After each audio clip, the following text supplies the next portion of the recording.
पिछले महीने जब दिल्ली में बहुत तेज़ी से कोरोना के केसेस बढ़ने लगे और हम सब देख रहे हैं कि ये वाली कोरोना की वेव कितनी ख़तरनाक है। बहुत ज़्यादा संख्या में इसमें लोग सीरियस हो रहे हैं, अस्पतालों की ज़रूरत पड़ रही है, आईसीयू की ज़रूरत पड़ रही है, काफ़ी ज़्यादा लोगों की मौत भी हो रही है। तो 20 अप्रैल को मजबूरी में हमें दिल्ली में लॉकडाउन लगाना पड़ा था। केसेस लगातार बढ़ते जा रहे थे।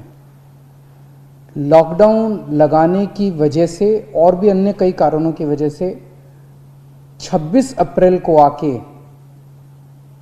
35% पॉजिटिविटी रेट बढ़ गया था। 35% बहुत ज़्यादा होता है, मतलब 100 लोगों का अगर हम टेस्ट करते थे तो 35 लोग उसमें पॉजिटिव निकलते थे।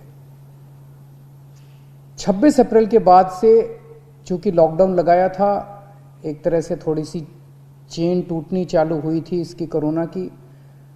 26 अप्रैल के बाद से धीरे धीरे केसेस कम होने चालू हुए और अब पिछले 1-2 दिन के अंदर 23%, 35% से 23% पॉजिटिविटी रेशियो आ गया है। तो केसेस कम होने चालू हुए हैं दिल्ली के अंदर। इसमें आप सब लोगों का बहुत ज़्यादा सहयोग रहा। दिल्ली के लोगों ने जम के सहयोग किया। आप लोगों ने लॉकडाउन का पूरी तरह से पालन किया और ये हम सब लोगों की, अपने परिवार की ज़िंदगी और उनके स्वास्थ्य की बात है। हम कोई भी किसी पे एहसान नहीं करा। हम सब के अपने लोगों के स्वास्थ्य की और ज़िंदगी की बात है। इस लॉकडाउन के पीरियड को हमने संसाधन, हेल्थ इंफ्रास्ट्रक्चर को और मजबूत करने के लिए इस्तेमाल किया। कई जगह नए ऑक्सीजन बेड्स तैयार किए गए। सबसे बड़ी दिक्कत दिल्ली में ऑक्सीजन की आई है।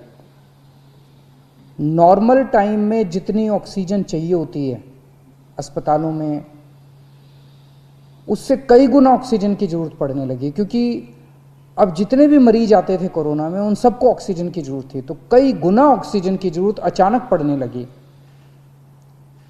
पिछले कुछ दिनों में केंद्र सरकार के साथ मिलके और हाई कोर्ट और सुप्रीम कोर्ट के आदेशों से, केंद्र सरकार के सहयोग से अब ऑक्सीजन की स्थिति दिल्ली के अंदर काफ़ी सुधरी है पिछले कुछ दिनों में। अब इस तरह की बातें सुनने को नहीं मिलती कि इस अस्पताल में 2 घंटे की ऑक्सीजन रह गई, उस अस्पताल में आधे घंटे की ऑक्सीजन रह गई, यहाँ पे किसी की ऑक्सीजन से मौत हो सकती है। अब इस तरह की बातें सुनने को नहीं मिल रही है। तो इस लॉकडाउन के पीरियड को हमने अपने सिस्टम को भी सुधारने में काफ़ी प्रयास किए। पिछले कुछ दिनों से वैक्सीन को भी बड़ी तेज़ी के साथ वैक्सीनेशन का कार्यक्रम शुरू किया गया है। आप में से जितने लोगों ने वैक्सीन लगवाया उन्होंने देखा होगा कि दिल्ली सरकार ने जो स्कूलों में इंतजाम किए हैं वो कितने शानदार इंतजाम किए हैं।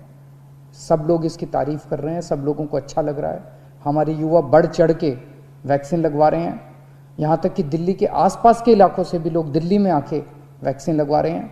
वैक्सीन के स्टॉक की कमी है, इसमें हमने केंद्र सरकार से सहयोग मांगा है। मुझे पूरी उम्मीद है जैसे केंद्र सरकार अन्य बातों पे भी सहयोग करती रही है, इसमें भी हमारा पूरा सहयोग करेगी। पिछले कुछ दिनों में सब लोगों से मेरी बात हुई है, व्यापारियों से, महिलाओं से, युवाओं से, अलग अलग किस्म के लोगों से बात हुई है और सबका ये मानना है कि कोरोना के केस कम तो हुए हैं लेकिन अभी भी बहुत हैं।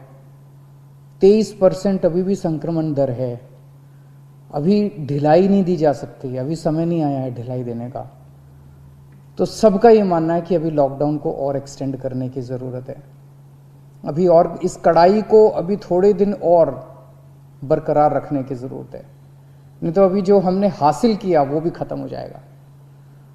और जैसा मैंने कहा कि ये इतना मुश्किल दौर है, ये वाली वेव इतनी ख़तरनाक है, इतने लोगों की मौत हो रही है, तो जान है तो जहान है। अगर ज़िंदगी बचेगी तो बाद में और बहुत कुछ कर लेंगे ज़िंदगी में। सबसे पहले इस टाइम ज़िंदगी बचाना है। तो इसीलिए सरकार ने आप सब लोगों के फीडबैक के आधार पे, आप सब लोगों की इसके आधार पे मजबूरीवश अभी 1 हफ्ते का लॉकडाउन और बढ़ाया जा रहा है।